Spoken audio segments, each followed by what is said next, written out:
अप्रैल में मेरे पेरेंट्स ने मुझे छोड़ दिया कोटा में।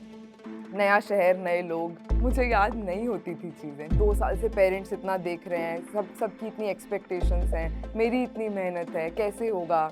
नींद नहीं आ रही है। अगर तुम्हें लगेगा कि तुम ब्रेक्स नहीं ले सकते, तुम फन नहीं कर सकते, तो मैंने तो ये सब कुछ किया है। And honestly this might look like a joke to you but मेरे लिए सबसे मुश्किल part of JEE preparation was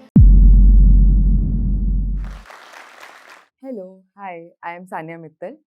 मैं रायपुर छत्तीसगढ़ में रहती हूँ और अभी मैं आईआईटी दिल्ली में 3rd ईयर में हूँ और कंप्यूटर साइंस में बैचलर्स कर रही हूँ। मेरी जेईई एडवांस्ड रैंक 3,365। सो पीएस अगर आपको ऐसी रैंक चाहिए तो आपको 365 डेज़ मेहनत करनी पड़ेगी। There is no substitute. तो मेरी जेईई जर्नी शुरू होती है क्लास 10th में थी मैं 2018 अक्टूबर की बात है जब मैं बहुत अच्छी स्टूडेंट थी एकेडमिकली हमेशा से, तो मेरे पेरेंट्स को ये लग रहा था कि हाँ अब आगे कहाँ पढ़ना है 11-12 2 साल कॉम्पिटिटिव एग्जाम्स की तैयारी करनी है। मुझे मैथ्स बहुत पसंद था, तो मैं मैथ्स में तैयारी करती थी, मैं मैथ्स पढ़ना पसंद करती थी, तो हमने डिसाइड किया कि हाँ हम जेईई की तैयारी करेंगे क्योंकि अभी तक तो मैं कभी कोई गोल ओरिएंटेड ऐसे पढ़ाई की नहीं, बस स्कूल की पढ़ाई होती थी, ऐसे कुछ ओलंपियाड्स या प्रीवियस एग्जाम्स मैंने दिए नहीं थे। तो और जैसे मैं कह रही हूँ कि हमने तैयारी की तो आई मीन इट, मेरे पेरेंट्स ने मेरे साथ तैयारी की, हम 3 लोगों ने तैयारी की है। तो तब मेरा एडमिशन कराया वाइब्रेंट एकेडमी कोटा में। अब कट टू आता है time to go to Kota boards के बाद। तो अप्रैल में मेरे पेरेंट्स ने मुझे छोड़ दिया कोटा में। नया शहर, नए लोग, घर में तो सब कुछ सब सही-सही करके घर पे मिलता था, सब कुछ मम्मी-पापा करते थे। कुछ खुद पे इतना बर्डन नहीं था चीज़ों का, अब नई एक हॉस्टल में अकेले रहना है, बहुत सारी चीज़ें हैं, तो मुझे थोड़ा टाइम लगा एडजस्ट होने में। मैं रोज़ कोचिंग जाती थी, वहाँ पढ़ाई करती थी, आती थी। घर पे ऐसा लगता है हमें कि हम पढ़ाई हम टॉपर हैं क्योंकि हम हमारे आस-पास इतना कॉम्पिटिशन हम रियलाइज़ नहीं करते, कम लोग होते हैं। वहाँ पर हर शहर के, हर स्कूल के टॉपर्स हैं।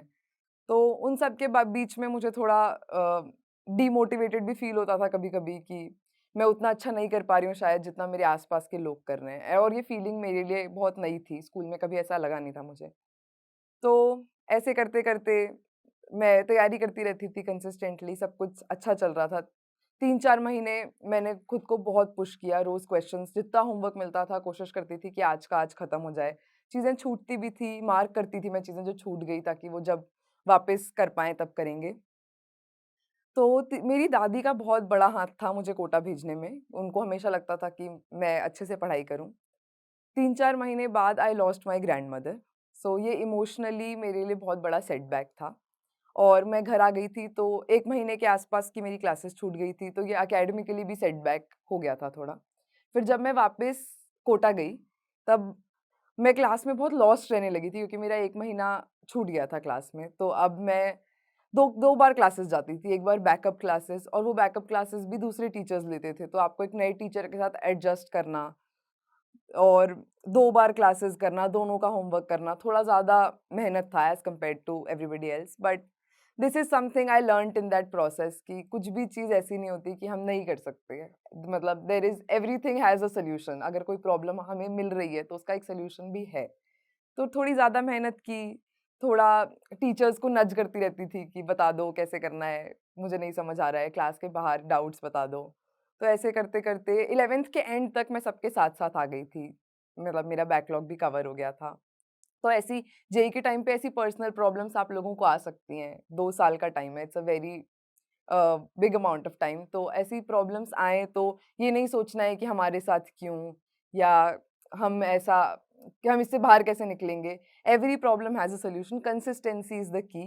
रोज़ पढ़ाई करो, जितनी पढ़ाई कर सकते हो करो। 2 साल हमने गोल सेट किया है, तो हमें उसे अचीव भी करना है। तो अब ऐसे करते-करते हम आए 11th का ब्रेक होता है, कोटा कोचिंग्स में तो एटलीस्ट कि 11th और 12th के बीच में जो 20 दिन की छुट्टियाँ होती हैं, उसमें हम घर जाते हैं। तो मैं भी घर आई थी, घर में हम रिविज़न कर रहे थे और उसके बाद कोविड आ गया, तो हम कभी वापस कोटा गए ही नहीं। हम वहीं थे, वहीं पढ़ाई करते थे। तो this is one thing I would like to mention कि कोटा के मेरे जो mentors I was lucky to have such good mentors कि ऑनलाइन मोड में भी हमें फ़ील नहीं होने दिया कि हमारी पढ़ाई के साथ कभी कोई कॉम्प्रोमाइज़ नहीं हुआ। वैसे ही क्लासेस होती थी जितनी रेगुलैरिटी से ऑफ़लाइन में क्लासेस होती थी। उसी डेडिकेशन से टीचर अपने लेक्चर्स प्रिपेयर करके आते थे। मुझे मैथ्स पढ़ाया है विकास गुप्ता सर और पंकज जोशी सर ने, जिन्होंने ब्लैक बुक लिखी है, पिंक बुक लिखी है। आई एम श्योर आप लोग उससे ही पढ़ रहे होंगे। या मुझे केमिस्ट्री पढ़ाया है सोडियम सर ने, Narendra Awasthi sir, who is known as sodium sir Kota में। या MS Chauhan sir, VK Jaiswal sir. Physics पढ़ाया है एनके सेठिया सर ने, नितिन जैन सर ने। तो I was blessed to have such good mentors, जिन्होंने पूरा 2 साल एंड इनफैक्ट जो एक्स्ट्रा टाइम भी हमारा due to the covid year जो टाइम पुश होता गया, उस टाइम पे भी वो हमारे साथ थे, उन्होंने हमारा साथ नहीं छोड़ा, हम साथ-साथ पढ़ रहे थे। तो अब 12th में मुझे रियलाइज़ नहीं हुआ था कभी कि मैं होमसिक हूँ। मुझे लगता था कि मैं तो बहुत स्ट्रॉन्ग हूँ, मैं अंदर से मोटिवेटेड थी कोटा जाने के लिए। पर जब मैं घर आई और घर में मेरी पढ़ाई बहुत बेहतर होने लगी, जो चीज़ें मुझसे रोज़ नहीं हो पाती थी, जिन प्रॉब्लम्स से मैं अकेले डील कर रही थी कोटा में, अब मैं अपने पेरेंट्स से डिस्कस करती थी कि मुझसे ये नहीं हो रहा है एंड सरप्राइज़िंगली उनसे बात करके मुझे इसके सॉल्यूशंस मिल रहे थे और बहुत अच्छे सॉल्यूशंस मिल रहे थे। तो धीरे-धीरे मेरी कोचिंग में रैंक 11th में शायद 100 होती थी, वो 12th में 15, 20 होने लगी और ये टीचर्स मेरे टीचर्स ने भी एफर्ट्स एक्नॉलेज करने शुरू किए। उन्होंने भी देखा कि इम्प्रूवमेंट आ रहा है और ये बच्ची अब पढ़ रही है। तो जब कोई आपके एफर्ट्स एक्नॉलेज करता है, तो आपको खुद से और मोटिवेशन आता है और मेहनत करने का। तो मैंने और मेहनत करनी शुरू की। मैं रोज़ टारगेट्स बनाती थी, डेली टारगेट्स, वीकली टारगेट्स कि हाँ, इतना पढ़ना है, ये ऐसे पढ़ना है। एंड ऐसा भी नहीं है कि मैं सिर्फ़ पढ़ाई करती थी, मतलब मैं थोड़ी फन लविंग पर्सन हूँ, बहुत मुझे बात करना बहुत अच्छा लगता है, तो मैं अपने पेरेंट्स के साथ बहुत बात करती थी। मैं तारक मेहता बहुत देखती थी खाना खाते-खाते, तो that is a guilty pleasure. और उसके अलावा तो मैं मतलब सिर्फ़ या तो पढ़ाई करती थी या फिर रिलैक्स्ड रहने के लिए जो चीज़ें जो मुझे रिलैक्स करती थी, वो करती थी। और अगर आप कंसिस्टेंट हैं, तो ऐसी चीज़ें आपको अपने लिए रखनी चाहिए जिससे आप थोड़ा रिलैक्स हो, सिर्फ़ स्ट्रेस नहीं होना है। ये नहीं सोचना है कि बाजू वाला इंसान मुझसे ज़्यादा पढ़ रहा है, वो बाजू वाले इंसान को मुझसे बेहतर समझ आ रहा है। ये गोल रखो कि अपने कल के सेल्फ से आज का सेल्फ को ज़्यादा आना चाहिए, खुद में प्रोग्रेस करनी है। That was my goal at least for everything. तो 12th में ये भी होता है कि आपको 11th का रिवीजन करना होता है, तो मैं 12th का भी पढ़ती थी और मेरा पुराना बैकलॉग्स भी था और रिवीजन भी था, ये सब कुछ करती थी। इसमें one thing that helped me कि मैं मार्क करके रखती थी चीज़ें कि कौन-सी चीज़ें मुझसे पहली बार में नहीं बनी थी। तो अब रिवीजन के टाइम में सिर्फ वही चीज़ें कर रही थी जो मुझसे नहीं बन पाई थी। क्योंकि दिस इज़ अ टेंडेंसी कि हम अपनी गलतियाँ रिपीट करते हैं, तो अगर आप अपनी गलतियों को अ, एट इट्स रूट एड्रेस कर लोगे कि ऐसी गलतियाँ मुझसे क्यों हो रही थी, ऐसे क्वेश्चंस मुझसे क्यों नहीं हो रहे थे, तो आप वो गलतियाँ नहीं करेंगे दोबारा। तो ऐसे क्वेश्चंस हम कर रहे थे और हमारा सिलेबस कंप्लीट हो गया था एग्ज़ाम के 2-3 महीने पहले। तो अब हमारे पास 2-3 महीने थे सिर्फ़ सेल्फ स्टडी करने के लिए, which is I am talking about JEE mains, जो जनवरी 2021 में होता। तो हमारा सिलेबस अक्टूबर में हो गया था। अब 3 महीने सेल्फ स्टडी में मुझे सेल्फ स्टडी करने की कभी आदत नहीं थी इसके पहले, क्योंकि हमेशा टीचर्स ही बताते थे कैसे पढ़ना है। तो मुझे थोड़ी दिक्कत आई पहले हफ्ता 1-2 हफ्ते की कैसे सेल्फ स्टडी होगी, कैसे होगा, अब तो कोई टीचर देख नहीं रहा है कि कैसे पढ़ाई करेंगे। तो मैं अपने खुद के टारगेट्स बनाती थी, जैसे टीचर्स होमवर्क देते हैं, सॉर्ट ऑफ मैं खुद को होमवर्क दे रही थी कि ऐसे पढ़ना है, इतना आज खत्म करना है। और जब वो होमवर्क नहीं हो पाता था, मुझे थोड़ा बुरा भी लगता था या ऐसा भी लगता था कि ये मुझसे यही नहीं हो रहा, फिर ऐसे कैसे अगले 3 महीने तक लगे रहेंगे। टीचर्स भी ध्यान नहीं दे रहे अब, क्योंकि अब आपको खुद पढ़ना है, अपनी तैयारी बेटर करनी है। तो उस टाइम पर मैंने ये देखा कि आप जितना टारगेट अचीव कर रहे हैं, आपको उतना मतलब वो भी मुझे खुशी होती थी कि हाँ, मैंने इतना सोचा, उसका मैं अगर 50% भी कर पाई तो ठीक है। तो सेल्फ सैटिस्फैक्शन बहुत इम्पोर्टेंट है, आपको अपने ऊपर बहुत हार्ड नहीं होना है। 2 साल बहुत लंबा टाइम है, 2 साल में आप बहुत अच्छे से तैयारी कर सकते हैं, बहुत पेशेंटली तैयारी कर सकते हैं। तो फिर मैं सेल्फ स्टडी करती थी, रिविज़न करती थी, क्वेश्चन अब जेईई मेन्स आ रहा है क्योंकि, तो अब उस टाइम एनसीईआरटी पढ़नी होती है। तो एनसीईआरटी पढ़ रही थी। केमिस्ट्री के लिए स्पेशली ऐसा है कि आपको एनसीईआरटी के चैप्टर्स पढ़ने पड़ेंगे। तो जेईई मेन्स के टाइम मैंने तैयारी की। अब जेईई मेन्स दे दिया, एक अटेम्प्ट अच्छा हो गया, तो अब वो स्ट्रेस खत्म हो गया जेईई मेन्स का। And honestly this might look like a joke to you, but मेरे लिए सबसे मुश्किल part of JEE preparation was physical education की बोर्ड्स की तैयारी। मुझे याद नहीं होती थी चीज़ें। मैं रोज़ जेईई एडवांस के क्वेश्चंस सुबह प्रैक्टिस करती थी, पेपर देती थी, लेकिन रात को 1 डेढ़ घंटे अपने पेरेंट्स के साथ बैठ के वो फिज़िकल एजुकेशन के चैप्टर्स याद करती थी। तो जैसे ही हमें पता चला कि हमारे बोर्ड्स नहीं हैं, सबसे ज़्यादा खुशी मुझे उस फिज़िकल एजुकेशन से हुई कि अब मेरा इससे पीछा छूट गया। अब मुझे सिर्फ़ जेईई की तैयारी करनी है। तो हमारे लिए तो बोर्ड्स कैंसल हो गए थे। आप लोगों के लिए नहीं होंगे, तो इसलिए अच्छे से पढ़िए, फिज़िकल एजुकेशन स्पेशली अच्छे से पढ़िए। और उसके बाद फिर मैं जेईई एडवांस की तैयारी, अब आप लोगों के भी जेईई एडवांस साथ आ रहे हैं, तो all the best to all the 2024 aspirants. आप लोग जेईई अभी देंगे, तो मेरे हिसाब से ऐसी चीज़ें करिए कि आप लोग रोज़ 6-6 घंटे की सिटिंग लेके बैठिए पेपर की और उसी टाइम पर लेके बैठिए जिस टाइम आपका एग्ज़ाम होगा। क्योंकि आपकी बायोलॉजिकल क्लॉक उसी तरीके से काम करती है। अगर आप उस टाइम अपने ब्रेन को एक्टिव रखते हैं, तो you tend to be a bit more active exam वाले दिन भी। तो आप लोग एग्ज़ाम के टाइम पर पेपर दीजिए और पेपर के बाद उसी को रिव्यू कीजिए कि हमारे पेपर में क्या गलती हुई, किस कॉन्सेप्ट से वो क्वेश्चन नहीं हुआ।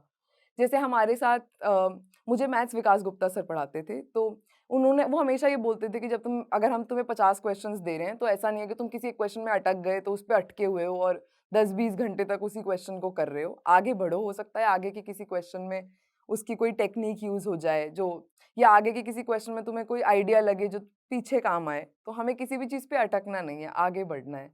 ऐसी चीज़ें अपनी टीचर्स से मिलना, और एटलीस्ट एक मतलब मेरे लिए तो मैं मैथ्स की वज़ह से जेईई में अट्रैक्टेड थी, और मैथ्स के लिए ही मुझे एक ऐसे टीचर मिल गए जिन्होंने मुझे रियलाइज़ कराया कि हाँ, अ, मैथ्स इतना भी मुश्किल नहीं है। जैसे जेईई एस्पिरेंट्स को लगता है कि मैथ्स तो मुश्किल लगता है हम सबको, क्योंकि मैथ्स के सबसे टफ सवाल पूछते भी हैं वो लोग।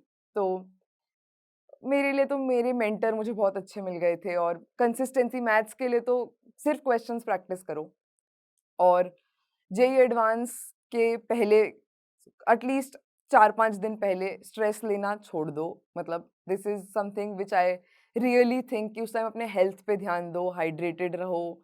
बहुत इम्पोर्टेंट है कि एग्ज़ाम हॉल में तुम्हारा दिमाग चलना चाहिए। तुमने 2 साल जिस चीज़ के लिए मेहनत की है, वो उस 1 दिन पे डिपेंड करती है। अगर वो 1 दिन तुम्हारे फ़ेवर में नहीं गया, तो चीज़ें सही नहीं होंगी। तो उस 1 दिन पे हमें अपनी हेल्थ का, हमें जिन चीज़ों पे हम ध्यान रख सकते हैं, अपने कंसंट्रेशन का, टेक अ गुड स्लीप, अच्छे से खाओ, हाइड्रेटेड रहो, हेल्थ वाइज़ अपने ऊपर काम करो। आखिरी 1 हफ्ते में ऐसा कुछ नहीं है कि तुम पढ़ के बहुत सारी चीज़ें चेंज कर लोगे या तुम सो ही नहीं पूरा हफ्ता-हफ्ता, ऐसा कुछ नहीं है। आराम से रोज़ थोड़ी-थोड़ी मेहनत करोगे, तो ऐसा कुछ नहीं है कि तुम्हें अ, बहुत इश्यूज़ आएँगे, एंड में प्रेशर भी कम होगा। अगर तैयारी अच्छी होगी तो खुद ही हमें कॉन्फिडेंस आएगा अपनी तैयारी पे। तो बस 2 साल ऐसे ही निकल गए मेरे भी, जेईई पोस्टपोन होता गया। और अगर तुम्हें लगेगा कि तुम ब्रेक्स नहीं ले सकते, तुम फन नहीं कर सकते, तो मैंने तो ये सब कुछ किया है। हमारे एडवांस की पहली डेट थी 3 जुलाई 2021, और उसी दिन मेरे घर में एक शादी थी, तो मैंने तो वो भी अटेंड की थी, क्योंकि हमारे एग्ज़ाम्स पोस्टपोन हो गए थे टू अक्टूबर 2021। तो अगर तुम कंसिस्टेंटली मेहनत कर रहे हो, तो ऐसे ब्रेक्स तुम्हें लेने चाहिए, तुम थोड़े रिलैक्स भी होगे और तुम्हारी तैयारी बेटर होगी। तो ये थी मेरी जर्नी आईआईटी दिल्ली तक पहुँचने की। अब क्योंकि एडवांस को कुछ वक़्त बचा है, तो मैं आपको बताती हूँ इस आखिरी के कुछ टाइम में क्या करना चाहिए और क्या नहीं करना चाहिए। क्योंकि इस टाइम पे हमें बहुत कन्फ्यूज़न होता है, बहुत सारी चीज़ें हम सोचते हैं क्या करें, क्या ना करें, क्या सही है, क्या गलत है। तो पहले शुरू करते हैं क्या करना चाहिए। तो क्या करना चाहिए? पहले तो आप लोग पेपर अटेम्प्ट कीजिए। इस टाइम पे आपको क्वेश्चंस देखने हैं। पेपर अटेम्प्ट करने की एक स्ट्रैटेजी आप लोगों ने इस 2 साल में बनाई होगी कि क्या चीज़ें आपके लिए काम करती हैं, क्या नहीं। मार्क करके रखिए कि कौन से क्वेश्चंस ऐसे हैं, कुछ क्वेश्चंस इसलिए होते हैं जो हमें छोड़ने ही हैं, जो बहुत मुश्किल होते हैं, जो जो तुम्हें देख के ही लग रहा है कि हाँ, ये चीज़ें तो मैंने उतनी नहीं पढ़ी है, ये चीज़ें तो मैं कॉन्फिडेंट नहीं हूँ, तो उस पे बाद में आना। पहले वो क्वेश्चंस करने हैं हमें जो जिस पे हम कॉन्फिडेंट हैं, ताकि वो मार्क्स तो हम स्कोर कर लें जो हमें लग रहे हैं। जो क्वेश्चंस हमें लग रहे हैं कि ये शायद मुझसे बन सकते हैं, इन्हें हम दूसरी बार में देखेंगे। पहली बार पेपर को पूरा पेपर देख लो, जो-जो क्वेश्चन तुमसे बन रहे हैं फटाफट बनाते जाओ। उसके बाद नेक्स्ट राउंड में जो क्वेश्चंस अब हमें लग रहे हैं कि ये क्वेश्चंस हम बना सकते हैं, उन्हें देखो, और अगर फिर भी टाइम बच रहा है, तो जो क्वेश्चंस हमें लग रहा था कि ये तो बहुत मुश्किल है, ये शायद नहीं बनेगा, उन्हें ट्राई करना शुरू करो। तो अब तुम ऐसा रोज़ करोगे, तो तुम्हारी आदत बन जाएगी। एग्ज़ाम वाले दिन में तुम थोड़ा ज़्यादा कंफर्टेबल होगे in attempting the paper than somebody जो ये नहीं कर रहा था। दूसरी चीज़ तुम्हें ये करनी चाहिए कि जो क्वेश्चंस तुमने मार्क कर रखे हों दूसरे चैप्टर्स से कि ये क्वेश्चंस हमसे पहले नहीं बन पाए थे, या ये बहुत मुश्किल थे, या जिसके मैंने सॉल्यूशन अपने टीचर से पूछे थे, उन क्वेश्चंस पे वापस देखो, उन कॉन्सेप्ट्स पे वापस जाओ कि क्या ऐसा यूज़ हो रहा था जो वो तुम्हारा पहले इतना पक्का नहीं था, तो अब उनको रिवाइज़ करो। और हैविंग सेड दैट ये भी मत करो कि जो चीज़ें तुम्हारी स्ट्रॉन्ग है उन्हें नेग्लेक्ट कर दो, क्योंकि वो तुम्हारी स्ट्रेंथ है, वहीं से मार्क्स आएँगे। जैसे मेरे लिए मैथ्स होता था कि मुझे मैथ्स ज़्यादा स्ट्रॉन्ग लगता था, तो मैं मैथ्स ज़्यादा प्रैक्टिस कर रही थी, क्योंकि वो मेरे लिए मुझे लगता था कि मेहनत करने के बाद मुझे ईज़ी होगा वहाँ से मार्क्स लाना। तो तुम्हारे लिए भी वो एक सब्जेक्ट होगा, उस सब्जेक्ट पे थोड़ा ज़्यादा फ़ोकस करो। क्या नहीं करना चाहिए? दिस इज़ द टाइम जब तुम्हें थोड़ा भी डिस्ट्रैक्ट नहीं होना है, and I am really serious about this. इस टाइम पे बिल्कुल डिस्ट्रैक्ट नहीं होना है, हमें सिर्फ़ पढ़ाई पे फ़ोकस करना है और कुछ नहीं है, क्योंकि बहुत कम टाइम बचा है। तो अब हमें अपना पूरा ध्यान अपनी पढ़ाई पे रखना है। ये पूरा 2 साल अब हमें राउंड अप करना है। अ, हमें अब नई क्वेश्चंस अटेम्प्ट नहीं करने हैं, अब नए बुक्स पे नहीं जाना है। जो हम कर चुके हैं उस मटेरियल को अच्छे से रिवाइज़ करो। जेईई एडवांस के जो पुराने क्वेश्चंस पहले पूछे हुए हैं, उन क्वेश्चंस को देखो, जो प्रीवियस ईयर क्वेश्चंस हैं, जिनके पैटर्न्स से तुम्हें क्या पता कुछ ऐसी चीज़ें मिले, क्योंकि जेईई में प्रीवियस क्वेश्चंस में बहुत सारे ऐसे क्वेश्चंस हैं जो बहुत out of the box thoughts induce करते हैं। तो अगर तुम वैसे प्रैक्टिसेस करोगे तो वो बहुत बेटर होगा दैन एक नई बुक उठाना, जो शायद थोड़ा रेपिटेटिव हो जाएगा। तुमने वैसे क्वेश्चंस कर रखे होंगे। अपने टीचर से हमेशा पूछना कुछ नए क्वेश्चंस करने से पहले जो तुम कर रहे हो। ऐसा ना हो कि तुम मेहनत कर रहे हो और वो मेहनत वेस्ट हो जाए। अभी हमारे पास मेहनत वेस्ट करने का बिल्कुल टाइम नहीं है। अभी हमें स्मार्ट वर्क करना है, हमें अपना टाइम बेस्ट यूज़ करना है, और अब हमें इस चीज़ पे ध्यान देना है कि हम अपनी तैयारी को कैसे पक्का कर सकते हैं और उसका बेस्ट आउटकम कैसे ला सकते हैं, क्योंकि अब रिज़ल्ट का टाइम है। तो अब ये मैंने आपको वो चीज़ें बताई जो हमें करनी है और नहीं करनी है, ये in the last few days remaining.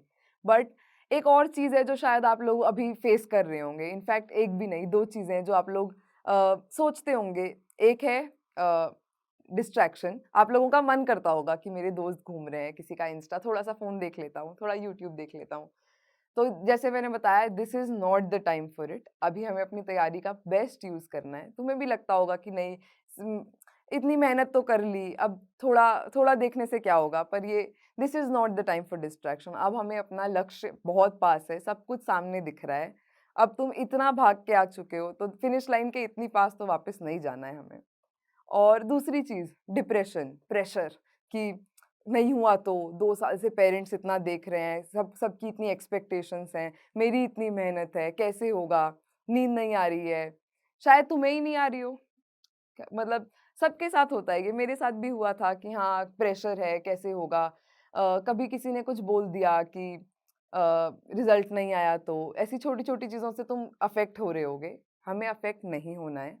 हमें पता है, अपनी तैयारी पे भरोसा रखो और ऐसी तैयारी करोगे तो तुम्हारे रिज़ल्ट्स तुम्हें ज़रूर मिलेंगे। तुमने इतनी मेहनत करी है कि जैसे मुझे मिले, तुम्हें भी अपने रिज़ल्ट्स मिलेंगे। Hustle never goes in when. मेहनत करना इज़ समथिंग जो तुम्हें हमेशा makes you a stronger person. तो ये सब मैंने आपको अपनी 2 साल की स्ट्रैटेजी, कहानी, टिप्स सब कुछ बता दिया। लेकिन हम सब ये सोचते हैं कि हमें आईआईटी जाना है, एनआईटी जाना है या किसी और टॉप कॉलेज जाना है। ये सब कुछ मत सोचिए। मेरे हिसाब से आपका लक्ष्य ये होना चाहिए कि हमें अपना बेस्ट देने की कोशिश करनी है। फिर जैसे मैंने कर दिखाया, आप भी कर दिखाएँगे। यकीन मानिए, ये इतना मुश्किल नहीं है जितना ये लगता है। राह बहुत अच्छी है, सब आगे भी सब कुछ बहुत अच्छा होगा, बस अपना बेस्ट देना।